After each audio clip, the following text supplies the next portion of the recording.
Yo les footix, alors Max. Oh là. Ça va? Ah, t'es là? Ça te dérange pas? Non, mais parce que je pensais que. Non, je sais pas, vous avez l'air occupé. Ah ouais, c'est toi. Ah, merci. Ah, parce que j'ai vraiment cru que c'était toi. Enfin, j'ai vraiment cru que c'était toi en fait. Ah, je suis aussi carré, c'est toi? Ouais, en fait, c'est aussi charismatique qu'un coussin. Ça dit quoi, Frank? C'était la semaine? Absolument immonde, et toi, ça va? Parisienne. Non, magnifique. Soit semaine parisienne. Est-ce que t'as subi ta semaine comme c'est le cas depuis J'ai que t'es arrivé? subi le métro. T'as subi le métro? J'ai subi le métro. Et il faut savoir un truc, c'est que Franck, il est pas de Paris, et depuis qu'il est arrivé à Paris, il est toujours en retard, tout le temps. Il loupe tout. Eh, fume pas ma tête, qu'est-ce que tu fais? Moi, je suis pas une poucave, tu vois. Mais qui a décidé en fait qu'il y avait autant d'embouteillages dans une ville? Ouais, c'est pas normal en fait. Il n'y a pas d'embouteillage dans une ville comme ça. Oh, à 22h, il y a des embouteillages. C'est quoi ce bordel? Je suis énervé là. Non, ouais, mais tu Mozart, c'est le mec qui loupe tout le temps tout. C'est lequel qui? Le Blitz. Le blitz. Le Blitz. Hey, morning, Blitz. Oh, man. No, let's get one thing straight, okay? I am not the Blitz. Le Blitz. C'est moi, je suis le Blitz. C'est pas toi depuis que t'es arrivé à Attends, tu Paris. me fais gaffe parce que c'est contagieux. Si je te Oh, touche. tu vas pas contaminer. Parce que c'est toi le Blitz. À cause du blitz. C'est lui le On Blitz. loupe toutes tes soirées, mec. Ça.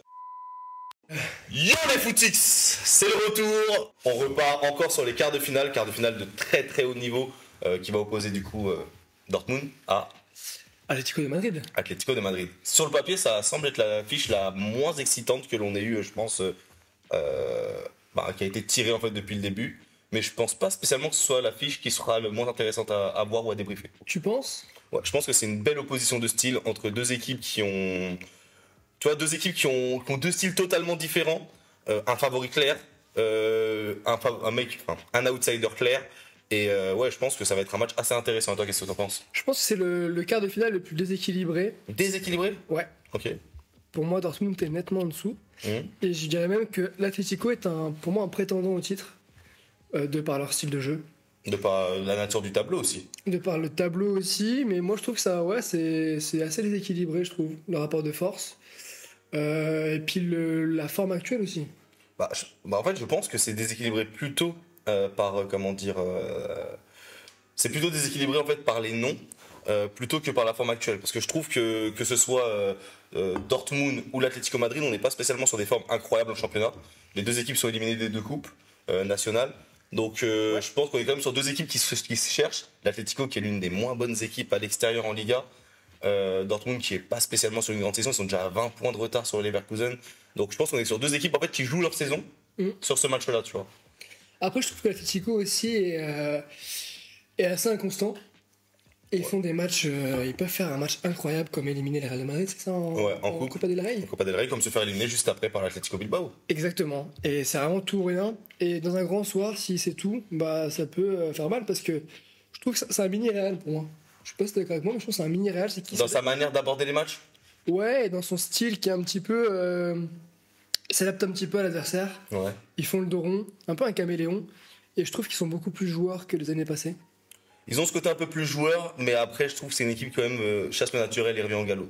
Tu vois. Ouais. Et on l'a vraiment vu déjà, je trouve, sur le match aller face à l'Inter, où ils n'ont pas proposé grand-chose. Et il a fallu du coup qu'ils se retrouvent encore dos au mur pour proposer un match retour de très très haut niveau, tu vois. Et c'est vraiment l'Atlético Madrid. L'Atlético Madrid, si elle doit faire le jeu, c'est l'équipe qui va avoir du mal à le faire. Par contre, si elle est dos au mur, il n'y a rien de plus dangereux que l'Atlético Madrid. Mais est-ce qu'il n'y a pas un petit peu de Real de se mettre en danger et puis de toujours avoir la réponse? Ouais, sauf que du coup, comme tu dis, c'est les petits frères du Real et donc ils n'ont pas autant la réponse que le Real Madrid. Peut-être la qualité technique de l'équipe en soi, la qualité de l'effectif fait que du coup, on est sur une équipe qui du coup peut moins se permettre d'être du coup autant en réaction qu'un Real Madrid. Après, moi je trouve qu'ils sont pas ridicules dans le. Si tu opposes les deux, le Real est au-dessus largement sur le plan offensif. Ouais. Il n'y a pas photo. Mais milieu de terrain, moi je trouve pas dégueulasse le milieu de terrain. Non, ils ont techniquement, et puis t'as du Coquet qui revient à un bon niveau, t'as De Paul qui depuis qu'il a gagné la Coupe du Monde, il est sur un très très très bon niveau. T'as un Griezmann qui fait quand même. T'as Saoul qui fait le taf, qui rentre bien dans l'équipe. Et puis surtout, c'est pas un milieu, mais du coup, le lien en fait entre le milieu et l'attaque, t'as Antoine Griezmann qui est quand même sur une très grosse saison européenne, même en championnat, mais surtout européenne, où voilà, il est clairement en train d'écrire son histoire. Quoi. Et par rapport au contexte, pour toi, qui a l'avantage sur Alors historiquement, il n'y a pas eu forcément de beaucoup d'affrontements. En tout cas, pas à ce stade-là de la compétition. Non, c'est des affrontements un petit peu stériles, on va dire, mais peut-être la forme actuelle. Et puis qui a eu le plus de chance, qui n'a pas eu de chance pour toi? Bah, tu vois, ce tirage-là, qui est chanceux? Je te dirais, moi, selon moi, les deux équipes sont chanceuses. Ouais. En fait, Dortmund, c'était un bon tirage pour tout le monde. Ouais. Clairement, au début du tirage au sort, tout le monde voulait tomber sur Dortmund. C'est tombé sur l'Atlético Madrid. L'Atlético Madrid, du coup, n'a pas à se plaindre et est vraiment, en fait, sur le tirage qu'il lui fallait. Maintenant, Dortmund, pourquoi c'est son bon tirage? Parce que l'Atlético Madrid, historiquement, c'est une équipe qui préfère faire des coups face à des équipes qui sont amenées à être favorites, plutôt qu'être favorites dans un grand match. En 2020... Tu nous fais une démo illustrée Ouais, je vais danser là. Non mais j'illustre ça. C'est un match de claquettes. Et c'est parti. Je rappelle la Ligue des Champions 2020, Liverpool vient de sortir d'une Ligue des Champions gagnée en 2019. Ouais. Ils sont sur un énorme run en championnat. Et Liverpool arrive en tant que favori face à l'Atlético Madrid. Et on a eu droit à la fameuse phrase « Le Cholismo n'est pas mort ». Parce que le Cholismo n'est jamais mort dans ce genre de match. Par contre, en quart de finale, il rencontre Leipzig. But de Morata à la dernière minute. But de Morata à la dernière minute. Par contre, cette même année-là, en quart de finale, ils rencontrent Leipzig, là où ils sont totalement favoris. Et par contre, c'est notre paire de manches et ils perdent face à Leipzig. Et mais est-ce qu'il n'y aurait pas aussi le style de jeu qui entre en jeu? C'est-à-dire que quand tu te fais dominer et que l'adversaire a la balle, en contre, ils peuvent faire extrêmement mal. Mais parce que l'Atlético n'est pas une équipe qui prend le jeu à son compte. Mais moi, je trouve que... Je suis pas d'accord. Cette année, je trouve que c'est vraiment particulier. Je sais pas si t'as remarqué ça, mais je trouve que les matchs, vraiment, ils ont été bons. Ils n'ont pas été bons en défendant. Mais le Real, ils sont rentrés à la gueule du Real. Mais ils ont toujours été dos au mur quand ils l'ont fait. Tu vois, le Real Madrid, quand ils les battent en championnat, le Real domine et leur rentre dedans. Et font un super match, par contre, au match aller 3-1. Ouais. Le match de Super Coupe d'Espagne, ils sont dos au mur, c'est une demi-finale, t'as pas le choix. Et t'es pas le favori. Et le match de Coupe d'Espagne, pareil, c'est un match, t'as pas le choix et t'es pas le favori. Et dans ce genre de match, l'Atlético, ils sont ultra dangereux. D'ailleurs, je pense que l'Atlético sera encore plus dangereux si elle arrive à passer ce step-là. Elle sera beaucoup plus à l'aise face à un PSG ou face à un Barça. Je suis totalement d'accord. Sur un match de Ligue des Champions, même si le Barça a l'ascendant en championnat, mais sur un match de Ligue des Champions, là où ils seront vraiment dos au mur, ils seront beaucoup plus dangereux sur un match comme ça que face à un Dortmund où, en fait, on s'attend pas à ce que Dortmund passe. Ouais. Et Dortmund, en plus, a la chance d'avoir le retour devant le mur jaune. Et ça, tu vois, ça fait plusieurs éléments qui font que est-ce que l'Atlético Madrid va pouvoir aller prendre le match à son compte dans un match retour à Dortmund devant le mur jaune. Tu vois, ils sont favoris, c'est le meilleur tirage, mais est-ce que c'est vraiment un si bon tirage que ça? Je sais pas. C'est intéressant ce que tu dis parce que pour moi ma vision c'est que vraiment c'est quasiment limite le match le plus dur qu'ils aient jusqu'à la finale. Je pense. Antoine Griezmann, est-ce qu'on doit vraiment encore le présenter, ce mec-là? L'intensité, non, Antoine Griezmann, incroyable. Il fait une super belle saison, hein. Il fait une très très bonne saison. Très très bonne saison, très clutch. En Ligue des Champions, il fait la différence, hein, meilleur buteur de la Ligue des Champions. Ouais, Antoine Griezmann, c'est clairement la clé de voûte de l'Atlético cette année. C'est la clé de voûte, mais est-ce que ce serait pas son année pour vraiment passer un cap? Alors, je sais que beaucoup en ont parlé de Griezmann, c'est l'année ou jamais, c'est l'année où il doit s'asseoir à la table des plus grands, parce qu'apparemment il l'était, pour moi il l'était, mais c'est pas l'avis de tout le monde. Ouais, mais il l'est, mais je trouve qu'il est quand même un ton en dessous. Un ton en dessous, mais est-ce que justement s'il porte pas cette équipe-là, parce que on parlait du socle, l'importance du socle collectif, pour moi ils l'ont, tu vois. Ouais. Et pour moi il leur manque ce joueur, le facteur X que... C'est Griezmann. Et pour moi c'est Griezmann, mais Griezmann n'est pas encore le facteur X top. Qui te mène jusqu'à la victoire, en fait, tout simplement. Il l'a été avec la France, mais avec l'Atlético Madrid, il n'a pas encore été sur une échelle. La France, c'est un autre contexte, parce que l'entourage lui permettait aussi de l'être. Il avait du Pogba Prime, il avait du Kanté Prime, il avait du Varane Prime. Il n'était pas le seul leader, et il avait ce côté un peu leader offensif. Et là où on a vraiment vu sa capacité, c'est quand même quand il a été le leader en 2018. Mais là aussi, du coup, il a eu la chance quand même d'avoir un Mbappé qui venait d'arriver. Là, c'est vraiment sa chance. Pogba. Et encore un Pogba, mais tu vois, genre... Dans la continuité, il y a eu ce Mbappé qui s'est greffé, tu vois. Et je pense qu'en fait, là, c'est vraiment sa chance ou jamais, en fait, de montrer que je peux être en fait le leader d'une équipe qui gagne.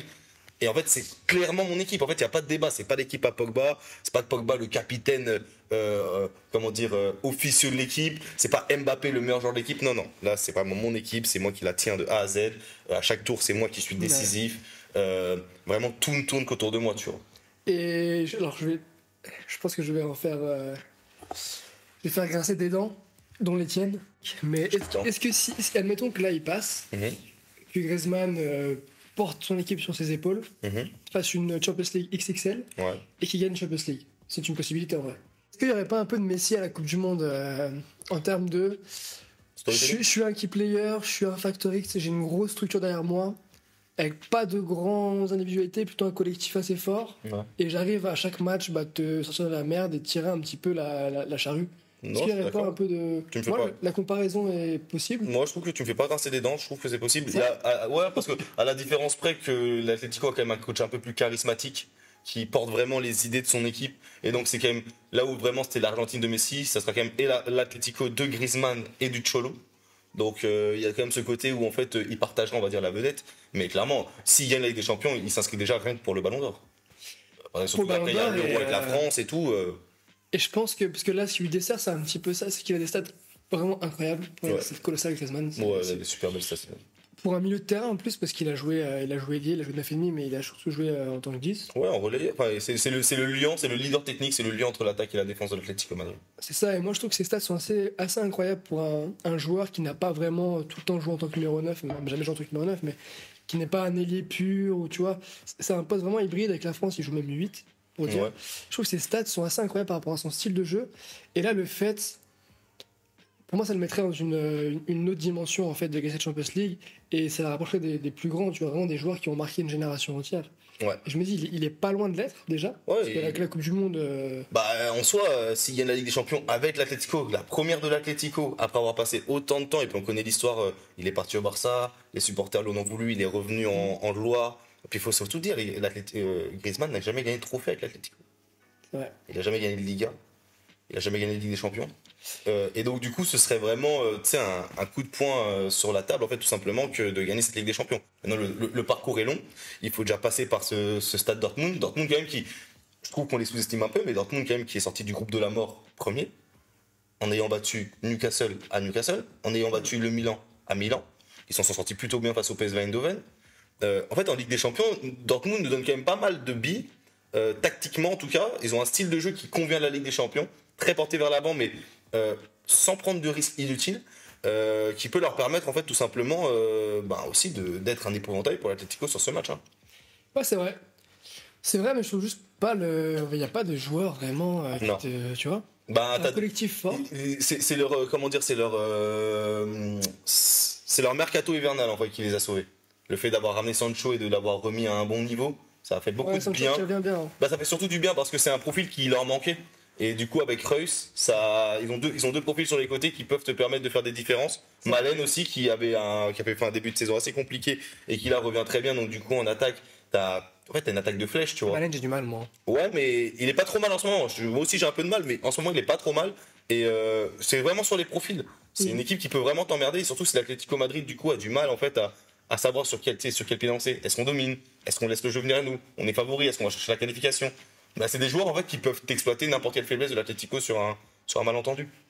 Ouais, c'est vrai. C'est vrai qu'ils ont un peu ce jeu qui pourrait déstabiliser l'Atlético et qui pourrait. Parce que ne serait-ce que s'ils laissent le ballon à l'Atlético et qu'ils jouent un petit peu dans ce rôle de contre. De contre, ouais, tu vois, l'Atlético, c'est pas trop gérer cette zone-là. Tu vois, déjà, avec l'Atlético, c'est aussi, il faut savoir, c'est quand même l'une des pires équipes de Liga à l'extérieur. Et le fait de jouer, à l'extérieur le match retour face à Dortmund, parce que l'Atlético fait pas une bonne saison en Ligue 1, ils sont 5e. Et pourtant à domicile ils sont très bons. Mais tu vois, t'as l'Atlético qui est capable de battre le Real. 5e avec un Riron qui a rien à foutre là. Ouais. Non, mais, qui fait une saison incroyable, mais qui normalement n'est pas censé être là. Mais en nous, tu dis pas que. Mais t'as un Bilbao qui est clairement meilleur que l'Atlético cette année. Ouais. Bilbao est vraiment très bon et je pense que Bilbao finira même 3e. En gros, on en revient au même, c'est que c'est extrêmement équilibré ces quarts de finale. C'est vraiment les équipes qui s'affrontent sont à peu près à même stade, même niveau de forme même.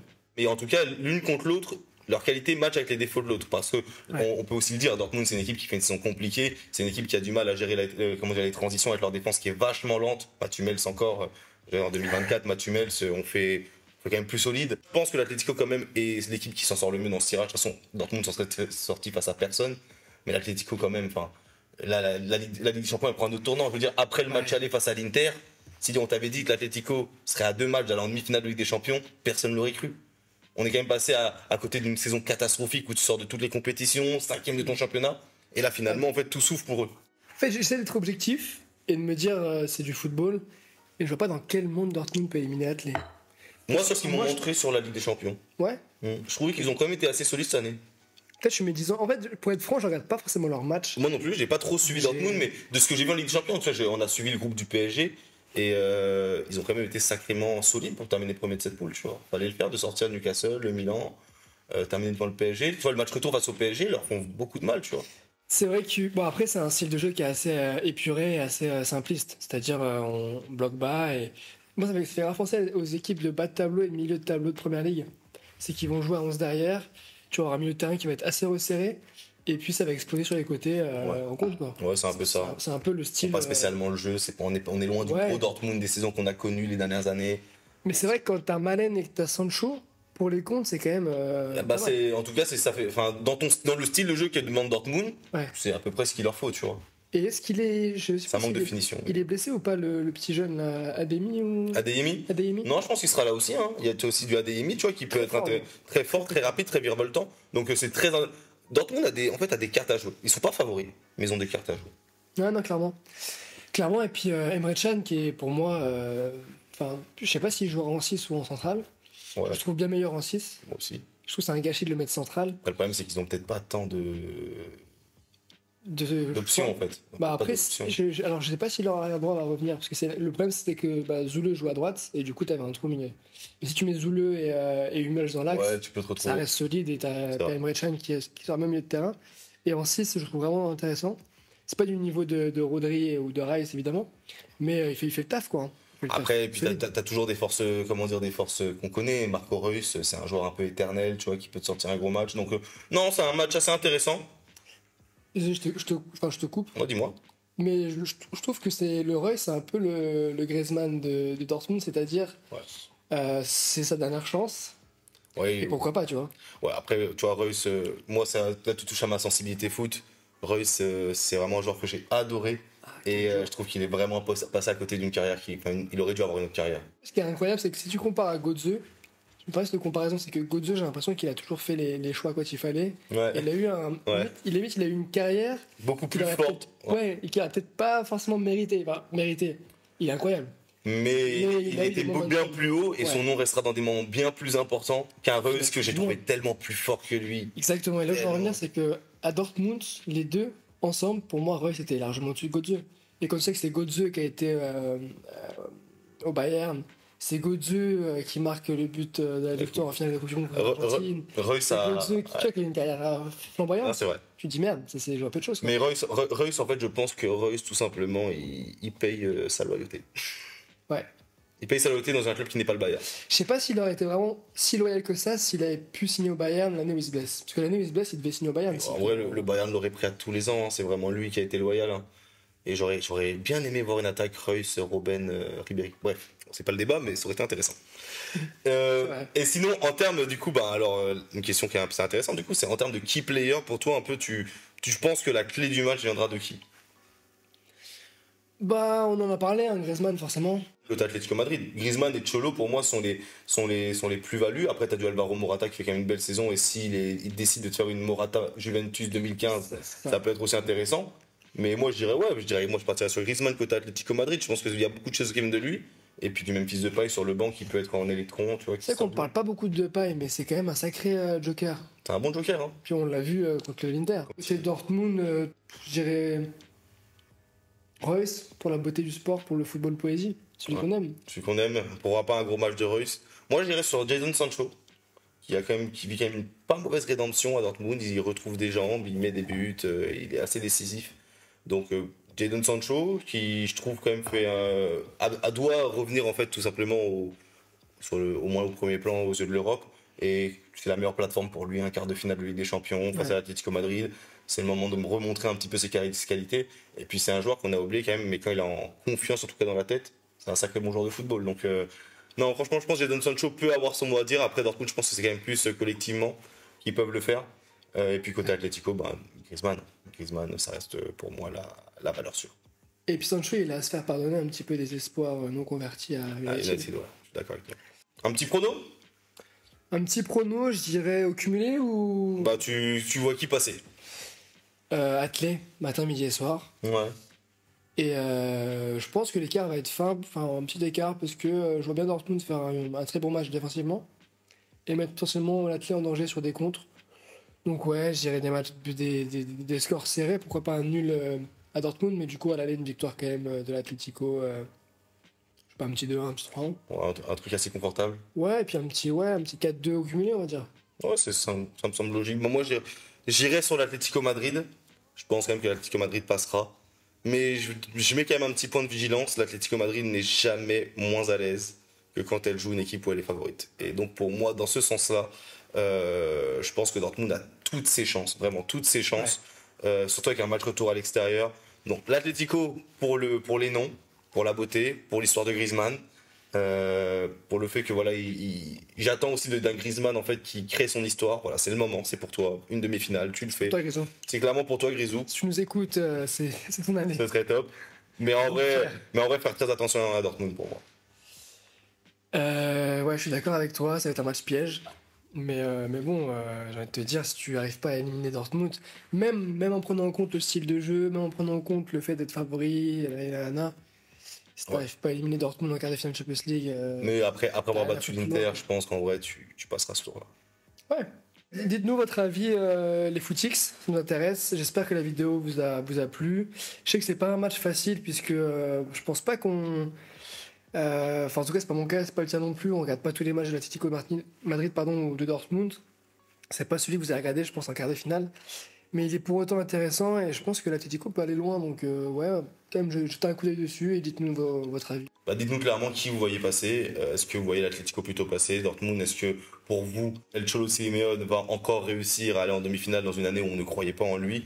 Ou est-ce que plutôt Dortmund pourra réussir à refaire encore une surprise après être sorti du groupe de la mort? On attend vos commentaires. Sur ce, les gars, peace les footix et à la prochaine.